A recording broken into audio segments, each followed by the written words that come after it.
So the other day, a friend of mine posed a simple question to his friends on Facebook.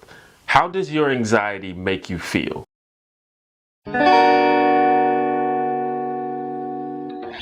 Hi, I'm T1J. Follow me. So quick disclaimer, I'm not a doctor or psychological professional of any kind, and this video is not intended to help anyone diagnose or treat any condition, including but not limited to anxiety. So how does your anxiety make you feel is a very simple question, but despite this, it prompted dozens of responses, some of which were very detailed, some of them even poetic. Overall, I found it amazing, especially as a person who has very recently become more conscious of my own increasing anxiety. Like, we all know rationally that other people deal with anxiety, but when you actually directly see and hear other people describe their anxiety and other psychological issues, and sometimes they describe it exactly in a way that you personally understand, it can be very therapeutic, because things like anxiety and depression can make you feel very alone and misunderstood. So having the indisputable evidence that you aren't can be very powerful. It can also be useful for those who don't suffer from extreme anxiety to sort of explain what it feels like and what people are talking about. So I basically stole my friend's idea and asked my followers the same question. How does your anxiety make you feel? That was it. No caveats or rules about how you're supposed to answer. Just a simple prompt. And maybe sharing some of the responses with you guys can have the same profound and positive effect that it had on me and others. So of course there were people that provided the most literal answer possible, but several people went into more detail. A few people described how they feel in terms of physical sensations. And in fact, when my friend originally made the post, that's how I approached it. Feeling numb, chest heavy, harder to breathe, sometimes can't even see straight.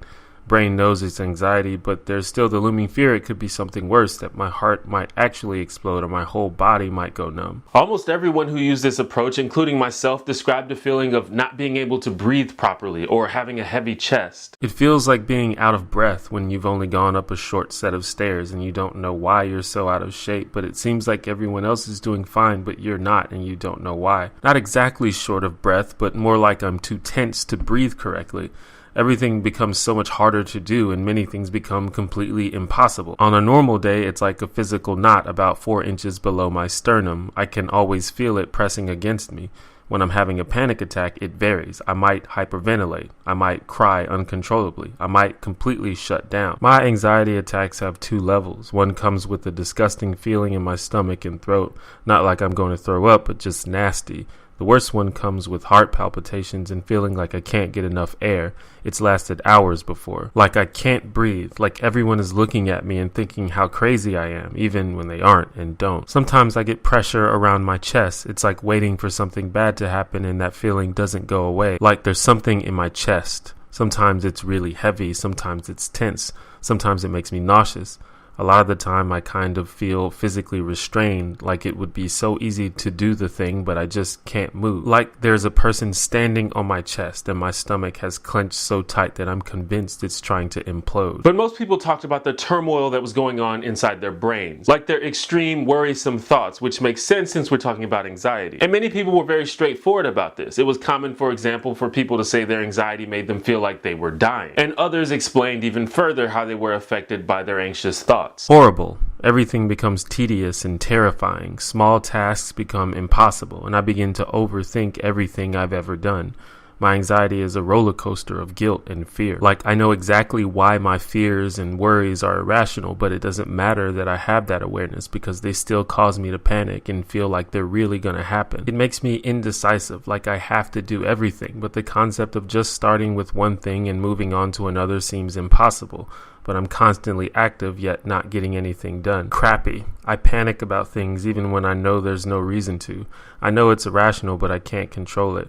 I miss out on a lot of things because of it, which makes me feel worse because I want to live life. A vague and insistent sense of impending doom. A nice tight stranglehold on my stomach. It makes me very jumpy and easy to startle. Trapped. Claustrophobic, like something is crawling up my chest and neck. Disconnected from reality, dramatically overwhelmed by basic tasks and interactions. Nauseous. Distinctly not safe. I get very withdrawn and feel the need to hide and cover myself. Tired, constantly tired, mistaken for lazy, constantly inadequate and worried inadequacy will be discovered. Since anxiety is an intangible psychological thing, it's sometimes hard to describe it in literal terms, so many people used comparisons and metaphors, which I found especially intriguing. Like when you wake up from a nightmare, that sick feeling that flows through your whole body, but after you realize it is a dream, it goes away. With anxiety, it stays with me every waking moment. It is sheer torture, like a rabbit in the spotlight, frozen, skin crawling, especially my head and neck, nausea when it's really bad.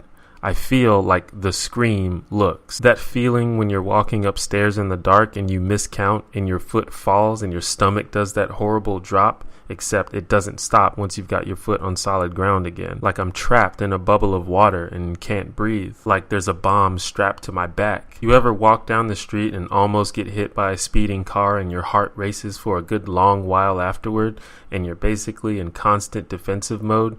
That's pretty much what an anxiety attack feels like for me. Like I'm locked in a prison in my own head and the keys are right outside my jail cell, but I'm too scared to reach for them. From reading all the responses, I can gather several things from this. First of all, that people experience anxiety in many different ways. Sometimes people are anxious about their past or their future. Sometimes social anxiety can be debilitating. Some people have health anxiety. And often anxiety comes like out of the blue with no identifiable trigger. Some people have frequent panic attacks while others just go through the day with constant nerve-wracking discomfort. Some people take drugs for their anxiety and some people don't. Anxiety can even affect our behavior and subsequently our relationships. Anyway, like I said, I think that hearing these descriptions can be beneficial both for people who do experience extreme anxiety and for those who don't. I'll leave a link in the description to the original threads where I asked this question if you'd like to read all of the responses in full. People sometimes downplay these kinds of mental states, and I think it's useful to just come out and say, like, yeah, this is a thing. It's not about wanting pity. It's not about playing the victim. It's about describing a real thing that real people really deal with. That's just me though.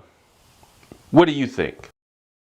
Thank you for watching my video. That's Just Me Though t-shirts are back on sale until March 16th. They look like this. You can get other colors too. Check them out at teespring.com/DJMD. Be sure to subscribe to this channel for more video discussions about social issues, current events, and pop culture. And if you find any value in my videos, or if you just want to support me, consider becoming a patron on Patreon. And remember, be honest, be assertive, be kind, and be open-minded.